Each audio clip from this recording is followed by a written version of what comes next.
जी व्यक्ती टार्गेट होती ती तिथे नव्हती, पण त्याला कार्यपूर्णत्वास नेण्याकरता कोणाचा तरी बळी घ्यायचा होता आणि ती डेथ झाली. पण आई आतनं धावत यायची आणि ती म्हणायची, ते कपल दिसतंय का तुला परत? मला दिसायचं नाही ते कपल. खतरनाक आहे रे. हा सेंटी झालाच तो आता. झालं त्या गोष्टीला राहाव्या आता बराच वर्ष, 18 वर्ष होतील आता. आणि तो काळ म्हणजे कसा जस्ट मिसरूड फुटायचा काळ होता आमचा. 18-19 वर्षाचे होतो आपण. मध्ये रिअलाइज झालं की ही जी कोणी काही करणी केलेली होती, माझ्या वडिलांचा वंश पुढे चालू नये म्हणून, तो तिकडे त्यांनी लोकेशनला पाठवलेला होता. आणि त्यांनी मेडिटेशनच्या थ्रू त्या आत्म्याला संपर्क करतात असं पण आम्हाला ऐकण्यात आलेलं. तर त्यांनी संपर्क करायचा प्रयत्न केला की जेणेकरून जर कॉन्टॅक्ट झाला तर एक्झॅक्टली काय झालेलं ते विचारता येईल. पण ते म्हणाले की कॉन्टॅक्ट होऊ शकत नाही आहे, व्यक्तीचा पुनर्जन्म झाला आहे. आणि जर कोणी सांगितलं की आपण प्लॅनचेट करू, तुमच्या नवऱ्याच्या आत्म्याला परत बोलू, तर तसं करू नका. कारण जर पुनर्जन्म झालेला असेल त्या व्यक्तीचा, तर त्या नवजात बालकाची डेथ होईल. लय खतरनाक आहे रे. नमस्कार मित्रांनो, मी तुमचा मित्र वीरेंद्र मोहिते पाटील आणि तुमचं स्वागत आहे आपल्या मिस्ट्री टॉक्स या चॅनलवर. तर आज आपण एक नवीन अनुभव ऐकणार आहोत. तर चला सुरुवात करूयात. नमस्कार. नमस्कार. काय आपलं नाव सर? माझं नाव सिद्धेश शिर्के. ओके. आणि कुठं राहिले तुम्ही आत्ता? मी सध्या पुण्यात स्थायिक झालो आहे. तसा मी कोकणातला. ओके, म्हणजे मूळ गाव तुमचं मुळगाव कोकण. आणि नंतर मुंबईचा जन्म आहे माझा. पण आता नोकरी धंदा आणि शिक्षण वगैरे माझं बरंचसं पुण्यातच झालं. आणि काय तुमच्या बरोबर घटना घडली होती किंवा काय तुमचे अनुभव होते? तशा माझ्या आयुष्यातल्या घटना ज्या आहेत त्या माझ्या जन्माच्या आधीपासून चालू झालेल्या आहेत आणि माझ्या आयुष्यात मी बरेच अनुभव घेतले. तर त्यातला माझा पहिला अनुभव मी शेअर करू शकेन, जी माझ्या आई आणि वडिलांच्याकडनं मी ऐकला. आणि आजूबाजूचे जे आमच्या बिल्डिंगमधले राहणारे व्यक्ती होते त्यांनी पण आम्हाला सांगितला माझ्या जन्माचा अनुभव. आई जेव्हा प्रेग्नंट होती तेव्हा त्या काळी तिला भास व्हायचे की घरात कोणतरी वावरते. रात्री 2:30-3च्या दरम्यान बेल वाजायची. तिने दरवाजा उघडला की एक 9 पायऱ्या उतरून, पहिल्या मजल्यावर घर होतं, 9 पायऱ्या उतरून खाली एक कपल दिसायचं. तिला पत्ता विचारायचे आणि तिला सांगायचे की मला सोडाल का तुम्ही? आता आपल्या हिंदू मायथॉलॉजीनुसार असं म्हणतात की रात्रीचा जो प्रहर असतो तो भूतपिशाचांचा असतो.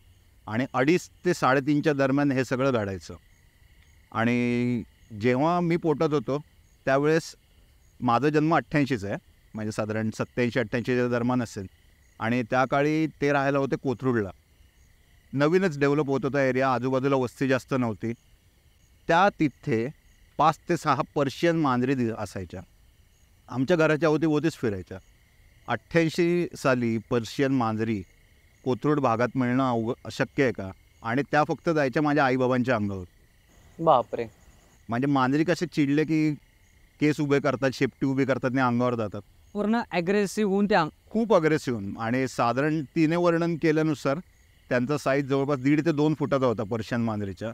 फुल ग्रोन पर्शियन मांजरी त्यांच्या अंगावरती जायच्या. कुत्र्या मांजराला आपण काठीने हाकललं, मारलं, येतात परत नाही येत सहसा. या मांजरी अंगावर यायच्या. म्हणून उलटा पर्याय करून बघितला की त्यांना खायला घातलं. एखाद्या मांजरीला जर आपण मासे खायला घातले, खाईन, खातेच, आवडीने खाते ती.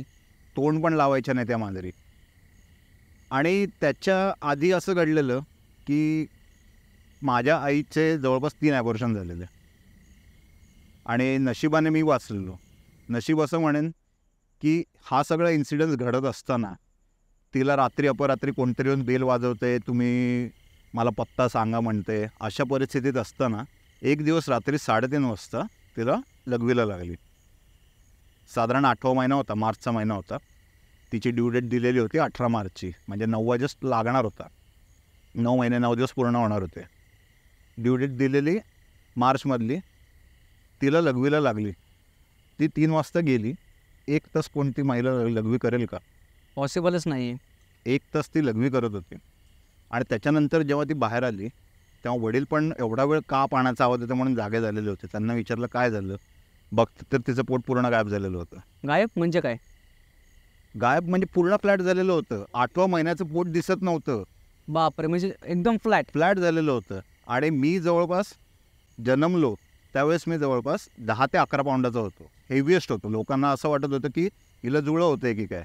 हां, म्हणजे नॉर्मली 4 ते 5 खूप झालं. हां, एवढं साधारण 2.5 ते 3 किलो जन्मलेल्या बाळाचं वजन असतं. ते माझं वजन 4.5 ते 5 किलोमध्ये गेलेलं होतं. म्हणजे जवळपास ते 10 ते 12 पाऊंडापेक्षा मधलं भरलेलं होतं.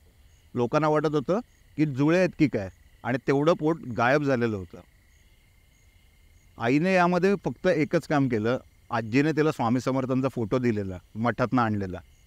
तो फोटो लावला, त्याच्यासमोर अगरबत्ती लावली आणि स्वामी समर्थांचा जप चालू केला. 4 ते 7 वाजेपर्यंत जी कोणती उदी पडत होती ते आईबाबा दोघं मिळून आईच्या पोटाला लावत होते. 7 वाजता पोट परत वर आलेलं होतं. म्हणजे अशा चमत्कारातून माझा जन्म झाला. जी ड्यू डेट दिलेली ती ओव्हरड्यू झाली. ती पोचली 2 एप्रिलपर्यंत, म्हणजे जवळपास 15 दिवस. आणि ज्या हॉस्पिटलमध्ये ॲडमिट झालेली होती त्या हॉस्पिटलमध्ये रेकॉर्ड होता की अख्खा मार्च महिना मुलींचा जन्म होत होता. माझ्या जन्मापर्यंत 6:15 संध्याकाळी सगळ्या मुलीच जन्माला आलेल्या होत्या. आणि हनुमान जयंतीचा दिवस होता 2 एप्रिल 88चा. त्या दिवशी 7:15 माझा जन्म झाल्यानंतर पुढचा 6 महिना त्या हॉस्पिटलमध्ये सगळे मुलं जन्माला आली, मेल. आणि डॉक्टर अजूनही गेलो ना, म्हणजे आता डॉक्टर खूप वयस्कर झालेत, जवळपास ते 97 वगैरे वर्षाचे झालेत. ते अजूनही मला गेलो की म्हणतात हनुमान आला, वानरसेना घेऊन आलेला आमचा हनुमान आहे म्हणतात. तर अशा ह्याच्यातनं नवसातनं वाचलो असं आईचं म्हणणं आहे माझं. त्याच्यानंतर बरेच किस्से आयुष्यात घडले, पण एक जो किस्सा आहे तो मी आणि माझ्या मित्रांनी एकत्र अनुभवलेला होता. त्याच्या मागची स्टोरी अशी आहे की माझी एक मैत्रीण होती, शाळेपासून जी होती माझी मैत्रीण. आम्ही दोघं 11वी-12वीला पण एकत्र गेलो, 12वी झाल्यानंतर डिप्लोमाला पण एकत्र गेलो, पुण्यामध्येच. त्याच्यानंतर माझे जे नवीन मित्र झालेले होते, ती माझी जुनी मैत्रीण, नवीन झालेले मित्र, आम्ही सगळे एकमेकांमध्ये मिळून मिसळून राहायला लागलो. पण काही काळानंतर जसं शिंग फुटतं म्हणतात ना आपण, तसं थोडंसं तिच्या बाबतीत झालं आहे का असं आम्हाला वाटायला लागलं. आणि त्याच्यामुळे आम्ही थोडंसं तिच्यापासून अलिप्त राहायला लागलो. आणि एक दिवस माझा मित्र एक आहे, त्याचं नाव नाही मी सांगू शकत, पण तो आम्हाला भेटणार होता. आणि त्याच्या आधी ती आम्हाला भेटणार होती, पण ती आम्हाला काही भेटली नाही त्या दिवशी. कारण ती म्हणाली, अरे आपण कालच भेटलो आहे, आता परत कशाला भेटायचं, तर मला जरा दुसरं काम आहे. तर तेवढा आमचा मित्र आला, आम्हाला म्हणाला की अरे मी आत्ता हिला भेटून आलो. तर म्हटलं काय, आम्हाला तर म्हणाली की या भेटणार नाही. आम्ही त्याला फुल चिडवायला लागलो की तुमचं काहीतरी चालू आहे वगैरे, आम्हाला माहिती आहे आता ती कशी आहे, असं एक जनरल विचारणं चालू आहे, कारण तिने आम्हाला नाही म्हटलेली. तो म्हणाला अरे नाही ना तसं काय नाही, तिला CD दिलेली होती, ती घ्यायची होती मला परत. आणि तर CD दाखवली आम्हाला. ॲक्च्युअलमध्ये CD त्या घेऊन आलेला होता. कोणती CD होती ती? ते व्हिज्युअल बेसिक सॉफ्टवेअर जी होती, त्या काळी काय पेनड्राईव्ह वगैरे नव्हतं, नाही तर डाउनलोडिंग वगैरे संबंधच नव्हता काही. तर ती सॉफ्टवेअरची CD दाखवली. म्हटलं अरे या सॉफ्टवेअरच्या व्हिज्युअल बेसिकच्यासाठी कुठे एवढी मरमर करतो, मारली असतीच दुसरी राईट, तुला फक्त निमित्त वगैरे अशी चेष्टा मस्करी झाली. आणि नंतर आम्ही सगळेजण गेलो. म्हटलं ठीक आहे आता चला झालं आहे सगळं, गेलो. त्याच्यानंतर एक 5-6 दिवसानंतर आम्हाला 5-6 पण दिवस नाही, 4 दिवसामध्येच न्यूज आली की ही गेली आहे. गेली म्हणजे काय, वारली आहे. तिला काय आजार वगैरे होता का, काय प्रॉब्लेम होता का तिला कुठं? नाही, प्रॉब्लेम वगैरे असं काही नव्हता. ॲक्सिडेंट झाला तिचा आणि गेली, एवढंच आम्हाला कळालं. आता जुनी मैत्रिणी म्हटल्यानंतर हाक द्यायला जाणं साहजिक आहे. आम्ही गेलो. आम्ही टोटल 4 जण होतो, 4 जण आम्ही गेलो. खाली तिची गाडी जशीच्या तशी होती. त्या गाडीवरती एक स्क्रॅच नव्हता. आम्हाला वाटलं की दुसरा काहीतरी ॲक्सिडेंट झाला असेल किंवा दुसऱ्या गाडीवर झाला असेल. हां, दुसऱ्या गाडीवर झाला असेल, कारण त्या गाडीला काय स्क्रॅच नाही म्हटल्यानंतर आम्हाला तेच वाटणार. आईबाबांना जेव्हा भेटलो तेव्हा त्याने सांगितलं तिचा वाढदिवस 11 तारखेला होता, मार्चमध्ये 2007 11 मार्चला त्याचा वाढदिवस होता. पण डिप्लोमाच्या परीक्षा चालू होणार होत्या, ते सगळं रुटीन होतं, त्यामुळे तिने कोणाला पार्टी दिलेली नव्हती. प्रॅक्टिकल झाल्या आणि त्याच्यानंतर ती तिच्या मैत्रिणींच्या सोबत कुठेतरी पार्टीला जाणार होती. तर 7 एप्रिलला तिचा गाडी स्किड होऊन ॲक्सिडेंट झाला. जी गाडी आम्ही खाली बघितली ती स्वतःच्या गाडीवरनंच ती पडलेली होती. अच्छा, म्हणजे तिच्याच गाडीवर ॲक्सिडेंट झाला आणि तिच्या गाडीला एकही स्क्रॅच नव्हतं ज्यावेळेस तुम्ही पाहिलं होतं त्यावेळी. राईट. स्वतःचीच गाडी होती जी खाली उभी केलेली होती, तिच्यावर एक स्क्रॅच नव्हता. म्हणजे तिच्या वडिलांनी आम्हाला जे सांगितलं की पाईपलाईनचं काम चालू होतं कॉलेजच्या मेन रोडला आणि त्याच्यावरनं गाडी स्किड झाली. आता एखादी गाडी जागच्या जागी जरी घसरून पडली तर हँडल डॅमेज होऊ शकतं, आरसा फुटू शकतो. आता स्कूटी म्हटल्यानंतर तिचे पॅनल तरी डॅमेज होऊ शकतात आणि तिच्या गाडीला गार्ड नव्हतं. पण तसं काही झालेलं नव्हतं त्या गाडीला. कमीत कमी कलर तरी जातोच. काही झालेलं नव्हतं. आणि 7 तारखेला तिचा ॲक्सिडेंट झाला. ती 7 एप्रिलपासून कोमामध्ये होती. बापरे. ती आम्हाला 14 एप्रिलला भेटली. 15 एप्रिलला त्या मित्राचा वाढदिवस होता, तर त्याला भेटणार होती. तिने आम्हाला त्याच्याकरता कल्टी मारली. आम्ही त्याला चिडवला. त्याने 15 तारखेला ती CD घेतली आणि तो आम्हाला भेटायला आला. त्याच्यानंतर आम्हाला ही न्यूज मिळाली 18 तारखेला आणि आम्ही त्याच्या घरी 20 तारखेला गेलो, 20 एप्रिलला. आणि 20 एप्रिलला त्याने जी CD आम्हाला दाखवलेली ना, आम्ही असे 4 जण लाईनीत बसलेलो. तिचे आईबाबा समोर बसलेले आणि बाजूला तिचा कॉम्प्युटर होता. त्या कॉम्प्युटरवरती ती CD ठेवलेली होती, जी CD हा 16 तारखेला घेऊन आलेला होता. म्हणजे ती CD रिटर्न आणली होती तरी पण ती एक CD तिकडंच होती. हो. आता आम्ही त्यावेळी सगळे संभ्रमात पडलो की हे काय नक्की. खाली उतरलो. आम्ही त्याला म्हटलं, अरे तो शॉकमध्ये होता, तो काय बोलायच्या मनस्थितीत नव्हता. ती CD बघितल्यानंतर आम्ही पहिल्यांदा शॉक झालो की हे नक्की काय झालं, घडलं काय. आणि त्याच्याकडे बघून तर तो शॉकमध्येच होता. तो काही बोलायला तयार नव्हता तिथे. आम्ही खाली उतरलो, त्याला घेऊन गेलो कट्ट्यावर. म्हटलं नक्की भेटलेलंस का. तर म्हणाला हो भेटलेलो. CD दाखवली म्हणाला की तुम्हाला. त्याच्याहून मोठा पुरावा काय हवा. खात्री करायला आम्ही सगळेजण तडक त्याच्या घरी पोहोचलो. तीच CD त्याच्या घरात होती. सेम, दोन्ही सेमच. तीच CD, दोन्ही नाही, एकच CD होती ती. असं कसं काय पण मग. ती एकच CD त्याच्या घरात पण होती. ती बघून आमची आवाटाईट झाली की हे कसं, याचा संबंध काय. आणि त्या दिवशी 20 एप्रिलला त्याला जो काही ताप आला ना, तो आठवडाभर उतरला नव्हता. बापरे. आम्ही त्याला त्रास दिला नाही तेव्हा. त्याचा ताप उतरला, तो थोडा शांत झाला. त्याच्यानंतर आम्ही त्याला विचारलं नक्की काय बोलणार आहे. तो म्हणाला काय नाही, आम्ही जनरल भेटलेलो.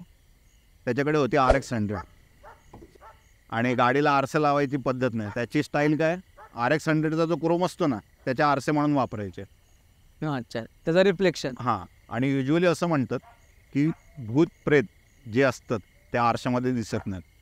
दिसत नाहीत. हां, दिसत नाहीत. त्याने आम्हाला सांगितलं. मी जेव्हा गाडीवर बसलो ना, तेव्हा सवयीनुसार मागे बघितलं. पण मागे ती होती गाडीवरती. पण गाडीचं लाईट चालू असल्यामुळे मला एक्झॅक्टली कळलं नाही काय आहे.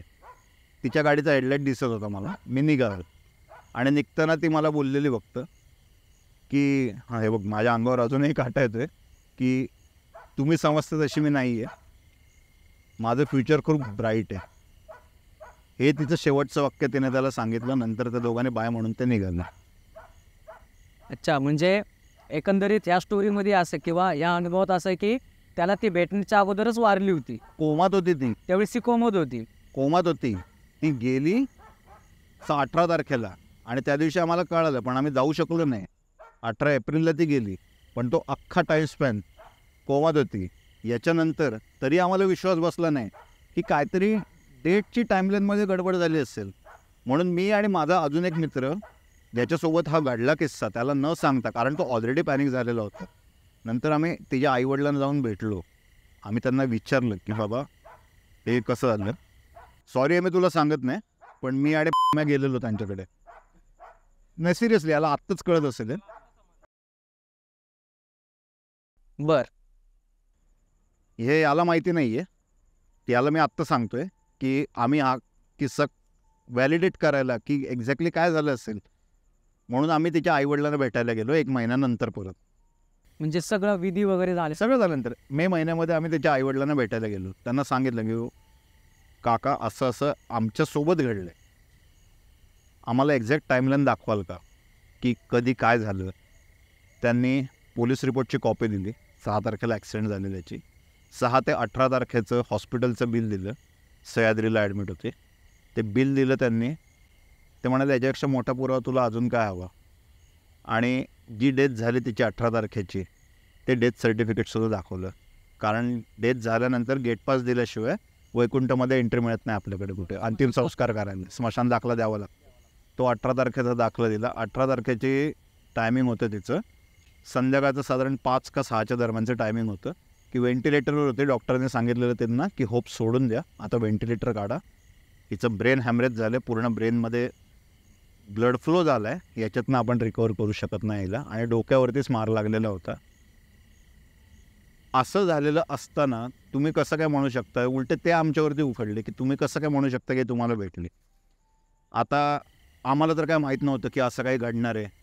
आणि त्या काळी काय असं टेक्नॉलॉजी पण नव्हती. आत्ताचे स्मार्टफोन आहेत, पटकन फोटो काढला, सेल्फी घेतात लोक, तसं त्या काळी काय नव्हतं. ट्रॅक करतात गोष्टी. त्यामुळे या गोष्टीचा आम्हाला एक्झॅक्ट पुरावा मिळाला नाही. आणि ही गोष्ट आम्ही त्याच्या आईवडिलांना नाही सिद्ध करू शकलो की आमची रवीची जे कोण आमच्या सानिध्यातले होते यांच्याशी भेट झालेली होती.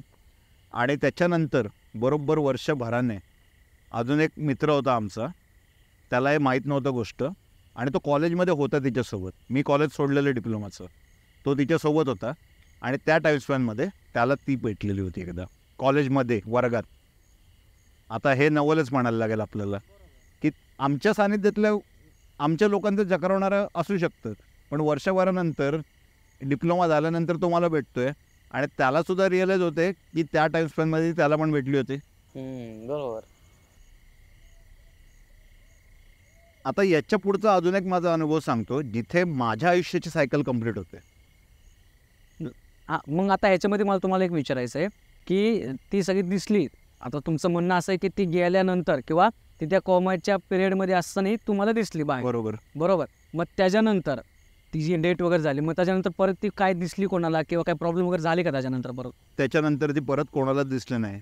तिचं संभाषण आमच्यासोबत जे झालेलं होतं ते चेष्टामस्करीचं होतं, जे 14 तारखेला झालं, 14 एप्रिलला. एक जनरल मित्रमैत्रिणी भेटतात, तेच संभाषण झालं. आम्हाला सगळ्यांना बाय म्हणाली आणि निघते म्हणाली. युजली ती येते म्हणायची. ती टिपिकल ब्राह्मण होती. म्हणजे जर एखादा व्यक्ती निघत असेल आणि तर तो म्हणाला चल जातो, ती त्याला हटकून म्हणायची जाऊ नको ये. अशी व्यक्ती. ते आता रिअलाईज तेव्हा झालं आम्हाला नंतर की ही जाते म्हणाली आणि ते आम्हाला नंतर लक्षात येते की असं कसं. आणि जे शेवटचं वाक्य ती बोललेली त्याला की तुम्ही समजता तशी मी नाही आहे, माझं फ्युचर खूप ब्राईट आहे. त्याचा तर्क आम्हाला नंतर लागला. तेच त्याच्या मागचा तर्क काय होता किंवा त्याच्या मागचा तिचा हेतू काय होता या सगळ्या गोष्टी बोलायचा? आता हेतू काय होता, आता आम्हाला ते अर्धी गोष्ट क्लिअरच झालेली होती की आम्हाला जे भेटलेलं होतं ती पर्टिक्युलर व्यक्ती नव्हती, तो आत्मा असेल. आणि इट माइट बी पॉसिबल की त्या क्षणी तिचं जे रेप्युटेशन झालेलं होतं आमच्या मनात, नाहीतर बाकीच्यांच्या मनात, की श्वेताला जे काय असेल ते वाया गेलेली म्हणू शकतो. नाहीतर एखाद्या मुलीला आपण म्हणतो की तारुण्यात येताना चटक लागते वगैरे, तसा एक थोडासा संभ्रम निर्माण झालेला होता. पण ती ॲक्च्युली तशी नव्हती. आणि तिला हेच क्लिअर करायचं होतं त्याच्या थ्रू की तुम्ही समजता तसं नाही आहे, पण आता मी माझं झालं आहे जगून, मी चालले, माझं भविष्यात खूप चांगलं होईल, माझा पुढचा जन्म चांगला असेल, असं तिला सांगायचं असेल मे बी. पण तिने ते स्वतःवरती लागलेलं कलंक मिटवून गेली. ती इनडायरेक्टली तिला तो संदेश तुमच्यापर्यंत पोहोचवायचा असेल, तसंच म्हणायला लागेल. आणि तिने स्वतःवरती लागलेला एक कलंकच म्हणतील, कारण मुलीच्या आयुष्यात एखाद्या मुलीची इमेज अशी होणं हा एक प्रकारचा कलंक आहे. ते आमच्याकडनं मोठी चूक झाली असेल, आम्हाला तसं इमॅजिन नव्हतं करायला पाहिजे. नाहीतर एखाद्या मुलीच्याबद्दल असं परसेप्शन करणं, आता ते लहान वय असतं, शाळा कॉलेजमध्ये असताना तशा गोष्टी होतात. पण आता जगात आल्यानंतर असं कळतं, मोठं झाल्यानंतर, की आपण त्या काळी बालिश चाळे म्हणून आपण सोडून द्यायचो, पण एखाद्या मुलीच्या आयुष्यावर त्या गोष्टीचा किती परिणाम होऊ शकतो ते खूप वाईट असतं. आणि तिने ते जाता जाता स्वतःचं टायटल क्लिअर केलं. शारीरिक रूपाने नाही, पण मे बी आत्म्याच्या रूपाने येऊन तरी तिने ते क्लिअर केलं असं आम्हाला वाटतं. त्याच्यानंतर तुमचं मित्रमैत्रिणींमध्ये काय वातावरण होतं त्याच्यानंतर? त्याच्यानंतर हा अनुभव घेतलेला आम्ही 4 जणच होतो. आणि ही गोष्ट अशा कंडिशन्समध्ये झालेली होती 2007मध्ये की आमच्याकडे ना कोणता पुरावा होता ना आम्हाला त्या गोष्टींमधलं नॉलेज होतं. किती आम्ही 18-19 वर्षाचे असू, आम्हाला जास्त नॉलेज नव्हतं त्या गोष्टीमधलं. आम्ही स्वतःच ठरवलं की आपण या गोष्टीवरती पुढे काही बोलायचं नाही, कोणाला भाष्य करायचं नाही. कारण एका बाजूला भीती ही पण होती की लोक आम्हाला वेड्यात काढतील, बरोबर आहे. नाहीतर एक म्हणतात ना कानफाटा नाव पडतं, तसं होण्याची पण शक्यता होती की हे उगाच काहीतरी किस्से वाढवून चढवून सांगतात. पण हा किस्सा वाढवून चढवून जर मी एकट्यानं सांगितलं असतं तर म्हणता आलं असतं की हा किस्सा मी वाढवून चढवून सांगतोय. पण आम्ही 4 जणांनी मिळून अनुभवलेला किस्सा आहे. आणि तो एकच टाइम पिरियडमध्ये अनुभवला आहे. आणि आता तुमच्या यूट्यूब चॅनलच्या थ्रू मांडायची मला संधी मिळाली, कारण तुम्ही याच्या टाईपचे किस्से घेता. त्यामुळे मला आज थोडा विश्वास आहे की याच्यावरती लोक विश्वास ठेवतीलही. आता ज्याचा त्याचा प्रश्न आहे की ठेवायचा नाही ठेवायचा. पण हा आम्ही अनुभवलेला एक रिअल लाईफचा किस्सा आहे. आणि जसं आपण म्हणतो की जगामध्ये देव आहे, तसा कुठे ना कुठे निगेटिव्ह बाजू केली तर ती निगेटिव्ह शक्तीसुद्धा आहे जगात, आणि हे आपण नाकारू शकत नाही. आणि याचीच अनुभूती मला या किस्स्याची नंतर मला वाटलं की हा खराही असेल, कारण मी माझ्या पुढच्या आयुष्यामध्ये बऱ्याच गोष्टी अनुभवल्या आणि काही गोष्टी शिकल्यासुद्धा की या गोष्टी आपण ॲनालाइज कशा करायच्या. की जे म्हणतात की अध्यात्म आणि अंधश्रद्धा या ज्या 2 गोष्टी आहेत त्यांच्यामध्ये एक बारीक लाईन असते. जर अंधश्रद्धेच्या आहारी गेलो आपण तर आपल्याला हे सगळं थोतांड आहे ते खरं वाटू शकणार आणि आपल्याला लुटणारे लोक खूप आहेत. पण आपण जर अध्यात्माच्या बाजूने त्याचा विचार केला, जसं आपण देवावर विश्वास ठेवतो तसं हे भूत, प्रेत, आत्मा, दानव ह्या गोष्टीसुद्धा जगामध्ये आहेत. हे मी शिकल्यानंतर मला कळलं. आणि त्याच्यानंतर मला एक स्वतःच्या डोक्यालासुद्धा विश्वास बसला की आम्ही जो किस्सा अनुभवलेला होता आयुष्यात तिच्या बाबतीत, तो खरंच घडलेला होता. आणि आपण तो नाकारू शकत नाही की एकदा व्यक्तीचा देहांत झाला की त्याच्यानंतर जर तिचे काही अतृप्त इच्छा असतील, आकांक्षा असतील, तर ती कोणत्या ना कोणत्या रूपाने करायला तो आत्मा धडपड करतोच करतो. आणि हे त्या मुलीने केलं आणि तिच्याबद्दल जी इमेज होती ती क्लिअर केली. आणि त्याच्यानंतर तिला मुक्ती मिळाली असं मी म्हणेन, कारण त्याच्यानंतर कोणालाही ती व्यक्ती पुन्हा दिसली नाही. बरं. आणि अजून एक तुम्हाला विचारायचं आहे, आत्ताची जी आपली पिढी आहे किंवा आत्ताची जनरेशन आहे ती भरपूर वेस्टर्न कल्चरची किंवा त्यांचा थोडा धार्मिक थोडासा कमी कल आहे. तर त्या लोकांचा ह्याच्यावर विश्वास नाही आहे की त्यांना वाटतं की या सगळ्या गोष्टी क्रिएटेड असतात किंवा असंच एंटरटेनमेंट पर्पजने ते बघत असतात. तर त्याच्यावर तुम्हाला काय सांगायचं आहे? याच्यावरती मी एकच गोष्ट सांगू शकेन की अख्ख्या जगामध्ये आता आपण दोघं बोलतोय हे सायंटिफिकली प्रूव्ह झाले की पॅरलल वर्ल्ड जे असतं तसं पण आहे. आता तुम्ही इंग्लिश पिक्चर बघता, त्याच्यावरती तुम्ही विश्वास ठेवता की पॅरलल वर्ल्ड आहे, एक क्वांटम रिल आहे, त्याच्यामध्ये तुम्ही ट्रॅव्हल करता. पण आपले जर तुम्ही जुने ग्रंथ वगैरे वाचले, देवधर्माचे जे पुस्तकं वगैरे आहेत ती वाचली, तर त्याच्यानुसार एक असं सिद्ध झालं आहे की आपल्याकडे टाईम ट्रॅव्हल हे हिंदू मॅथॉलॉजीमध्ये ऑलरेडी लिहिलेलं आहे. की हिंदू मॅथॉलॉजीत लिहिलं की टाईम ट्रॅव्हल केला जातो. त्याच्यामध्ये आपला आत्मा दुसऱ्या जगात पण जाऊ शकतो, तिकडचं इथेसुद्धा येऊ शकतो. आणि याची एक स्पेसिफिक वेळ दिलेली असते. ती प्रत्येक याची टाईम झोननुसार ती चेंज होत राहते. म्हणजे टाईम तोच राहतो पण पृथ्वी फिरत असते. त्यामुळे प्रत्येक एरियातले त्या व्यक्तींची नाहीतर आत्म्यांची जी देवाणघेवाण असते नाहीतर सर्क्युलेशन असते ते प्रत्येक वेळी बदलत राहतं. तर मी आत्ताच्या पिढीला एवढंच सांगेन की तुमचं वाचन वाढवा. खूप पुस्तकं आहेत वाचण्यासारखी ज्याच्यामध्ये या गोष्टींचा उलगडा होतो. आणि अध्यात्माकडे जायचं का अंधश्रद्धेकडे जायचं या गोष्टी होतात. आत्ताची पिढी हेच म्हणते की या गोष्टी थोतांड आहेत, ही सगळी अंधश्रद्धा आहे. जसं मी मगाशी म्हणालो, अंधश्रद्धा आणि अध्यात्म या दोघांच्यामध्ये एक पातळ लाईन आहे. तर ती रिअलाईज करण्याकरता वाचनाची खूप गरज आहे. तुम्ही वेस्टर्न लोकांच्यावरती विश्वास ठेवता, सायन्स आहे, पण जगात अशा बऱ्याच गोष्टी आहेत ज्याच्याकडे सायन्सला पण ज्याची उत्तरं अजूनही सापडलेली नाही आहेत, ज्याला आपण पॅरानॉर्मल म्हणतो आणि मराठी भाषेत त्याला अंधश्रद्धा म्हणतात. आता जर एखादी गोष्टीचा शोधच लागला नसेल, म्हणजे जेव्हा एक एक्झाम्पल म्हणून घेतो, ग्रॅव्हिटीचा शोध लागला म्हणतो का, तर न्यूटनच्या डोक्यात सफरचंद पडलं. बरोबर. तोपर्यंत ग्रॅव्हिटी काय होती? आत्ताच्या सायंटिफिकली भाषेत जर तो शोध लागला नसता तर ते पॅरानॉर्मलच म्हटलं असतं की वरनं काहीतरी पडतं, बस. त्याला ग्रॅव्हिटी हे नाव दिलं गेलं नसतं. जसा जसा एक एक गोष्टीचा शोध उलगडत जाईल तसं ते पॅरानॉर्मलची आपल्याला उत्तरं मिळत जातील. तर याच्याकरता डायरेक्ट अंधश्रद्धा म्हणण्यापेक्षा ज्या गोष्टींचा शोध लागलेला नाही आहे त्याचा शोध घ्यायचा प्रयत्न करा. तुम्हाला त्याची उत्तरं सापडली, तुम्ही ते जगाच्या समोर आणा. आणि जर कोणाला असा अनुभव आलेला असेल तर त्याला डायरेक्ट वेड्यात काढू नका की तू खोटं बोलतोयस.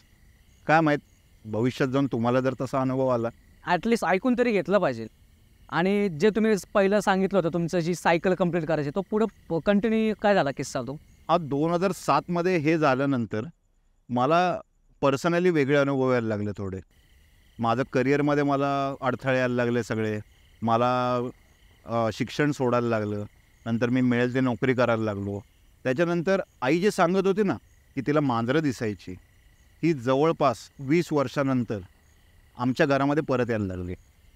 बापरे, सेम तेच मांजर तशाच टाईपची आईने आयडेंटिफाय केलं की तीच मांजरं आहेत. जी पहिली दिसली तीच मांजरं आहेत. आता मांजराचं आयुष्य 20 वर्षाचं नसतं. भले त्याला म्हणतो की आपण 9 जन्म असतात, मे बी ते 9 जन्म घेऊन ते परत आलेलं असेल, अवतरलं असेल. मला ते किस्से आठवले आईचे की आईने मला लहानपणे सांगितलेले असे. म्हटलं आता बघायचं याला खायला घालून. म्हणून त्या मांजराला मी मासे खायला घालून बघितले. ते मांजर माझ्या अंगावर राहिलं. बापरे. आमच्या बिल्डिंगमध्ये एक पाळलेलं कुत्रं होतं जिने नावाचं. ते मांजर त्याच्या अंगावरती धावून जायचे सगळे. अच्छा, म्हणजे त्या मांजरी पूर्ण त्या कुत्र्याच्या अंगावर जाऊन जायच्या. आत्तापर्यंत तुम्ही कधी अनुभवलेलं आहे का असं की एखाद्या मांजरीने कुत्र्यावरती अटॅक केलं? हां, म्हणजे एका दुसऱ्या व्हिडिओजमध्ये बघितलेत, पण असं रेअर केसमध्ये. पण त्या मांजरी अशा होत्या ज्या आईने मला आधी वर्णन केलेलं होतं की त्या मांजरीनं हाकललं तरी त्या हाकलल्या जात नाहीत, त्यांना खायला घातलं तरी खायला जात नाहीत. हे माझ्या लक्षात आलं तेव्हा. म्हटलं आपण ट्राय करूया. तर एक दिवस घरी मासे बनलेले होते, तर मी ते मासे त्यांना खायला घातले. त्यांनी खाल्ले नाहीत. आणि एक लक्ष्मण रेखा म्हणतात ना तशा टाईपमध्ये की घराचं दार, 3 फुटाची जागा आणि खाली 9 पायऱ्या. त्या मांजरी कधी पायरी चढून वर नाही आल्या. जे काही त्यांचं राज्य होतं ना ते पायरीच्या खालीच. आणि माझ्या जन्माच्या आधी जे घडलेलं ते सुद्धा तसंच व्हायचं की ते तिथेच. आणि पुन्हा एकदा रात्री बेल वाजायची. ती बेल मी आणि आई ऐकायचो, बाबाने ऐकली नाही. आणि आत्तापर्यंत गेल्या 18-19 वर्षामध्ये मी जवळपास 22 वर्ष झालेलं तेव्हा 2010 असताना साधारण जून-जुलैच्या दरम्यान परत हे व्हायला लागलं. मी दरवाजा उघडून बघायचो, मला कोण दिसायचं नाही. पण आई आतनं धावत यायची आणि ती म्हणायची ते कपल दिसतंय का तुला परत? मला दिसायचं नाही ते कपल. म्हणजे ते पहिलं जे तुमच्या आईला दिसायचं तेच कपल परत दिसायला लागलेलं तिला. मी आईला म्हणतो आई असं काही नाही आहे. आई दरवाजा उघडून बाहेर जायला लागायची की त्यावेळेस तिला ते अचानक स्ट्राईक व्हायचं की त्यावेळेस मला दिसलेलं आणि माझं मूल जायची नौबत आलेली होती. पण स्वामी समर्थांनी माझं बाळ जन्माला घातलं आणि नवसाचं घातलं. हनुमान जयंतीला जन्माला आलं पूर आणि सुदृढ आहे. आणि आता 20 वर्षानंतर ते परत आलं. एक म्हणतात ना की ज्या दिवशी तुमचा जन्म झालेला असतो तो जन्म तारीख आणि वार जो आहे ते ती सायकल कंप्लीट होते 21 वर्षांनी. तुम्ही कधी ऑब्झर्व करा, जी तुमची जन्मतारीख आणि वार आहे बरोबर 21 वर्षांनी ती रिपीट होते की सेम वारी सेम जन्म येतो. आणि 2010 साली माझी 21 वर्ष पूर्ण झालेली होती आणि त्यावेळेस तीच जन्मतारीख वार होती. ते आपल्या आयुष्याचं एक पर्व संपतं आपलं आणि तारुण्यात यायला लागलेलं असतं. म्हणजे दर 21 वर्षांनी ते सर्क्युलेट होतं. 21 नंतर पुढचं 42ला होतं, 42 नंतर 63ला होतं. माझं ते 21वं वर्ष पूर्ण झालेलं. आणि आई माझी स्वतः या सगळ्या गोष्टींच्या नंतर ॲस्ट्रॉलॉजी शिकली. त्या ॲस्ट्रॉलॉजीच्या ग्रंथांमध्ये आणि या गोष्टीमध्ये आपली लाईफची सायकल कशी कंप्लीट होते आणि जुन्या गोष्टी परत शून्यातून कशा येतात आणि ती 7.5 21 वर्षामध्ये कशी डिवाईड केली या सगळ्या गोष्टी लिहिलेल्या आहेत. 21व्या वर्षामध्ये 3 7.5 येऊन जातात आपल्या. एक आपल्याला भोगावी लागते, 2 आपल्याला निग्लिजिबल असतात आणि ती परत पुढच्या वेळेस येते. तर ही जी सायकल आहे ना ती माझी 21 वर्ष पूर्ण झालेली. आणि ते आईला कुठेतरी रिअलाईज झालेलं की हे आता परत माझ्या बाळावरती येतं आहे का काय. भले मी किती मोठा होऊ देत, तिच्याकरता मी बाळच आहे. आणि हे सगळं पुन्हा चालू झालेलं माझं 21 वर्ष पूर्ण झाल्यानंतर. आणि हे घडता घडता मला एक म्हणतात ना की ती जुनी 7.5 गेली माझी, नवीन चालू झालेली पण भरभराटीचा काळ असतो. मला सप्टेंबर महिन्यात नोकरी लागली. पण मला ट्रेनिंगच्या करता मुंबईला जायचं होतं. आणि ट्रेनिंग झाल्यानंतर अख्ख्या भारतामध्ये फिरतेचा जॉब होता की एक नामांकित कंपनी आहे, त्यांची डिप्लॉयमेंट करायची असते. डिप्लॉयमेंट म्हणजे कसं होतं माझं, त्या पर्टिक्युलर लोकेशनला जायचं, तिथल्या लोकांना ट्रेनिंग द्यायचं आणि पूर्ण सेटअप करून देऊन परत यायचं. त्या निमित्ताने मी बाहेरगावी गेलेलो होतो आणि बाबा घरात एकटे होते आणि माझ्या भावाचं लग्न होतं, मामे भावाचं लग्न होतं. तर आई मावशीच्याकडे जाऊन लग्नाला जाणार होती आणि मी आलो की बाबाने घेऊन मी मुंबईला जाणार होतो लग्नाला. तर ह्या सगळ्या घडामोडींकडे या जी प्रकरणं आमची एक एक गोष्टी घडत गेल्या त्याच्यातनं या गोष्टींच्याकडे आमचं थोडंसं दुर्लक्ष झालं. आणि आई पण आनंदित होती की घरात मुलाला जॉब लागला, वडील रिटायर झालेले होते, ते खुश होते, गाडी घेतली त्यांनी, सगळं सुरळीत चालू होतं. आणि एक क्षण असा आला की त्या दिवशी वडिलांनी संध्याकाळी फोन करायचे केला नाही. म्हणून आईने फोन लावत राहिली. मी रिटर्न येत होतो, मी प्रवासात होतो, त्यामुळे माझा फोनसुद्धा बॅटरी डाऊन होते आणि 2010 साली पॉवर बँक वगैरे अशा काही गोष्टी नव्हत्या. बसमध्ये नॉर्मल चार्जिंगला लावला फोन, तो चार्ज झाला नाही झाला बघितलं नाही. आम्ही सगळे थकलेलो होतो कारण आमची बस डिले होती, 10 तास डिले होती बस तेव्हा.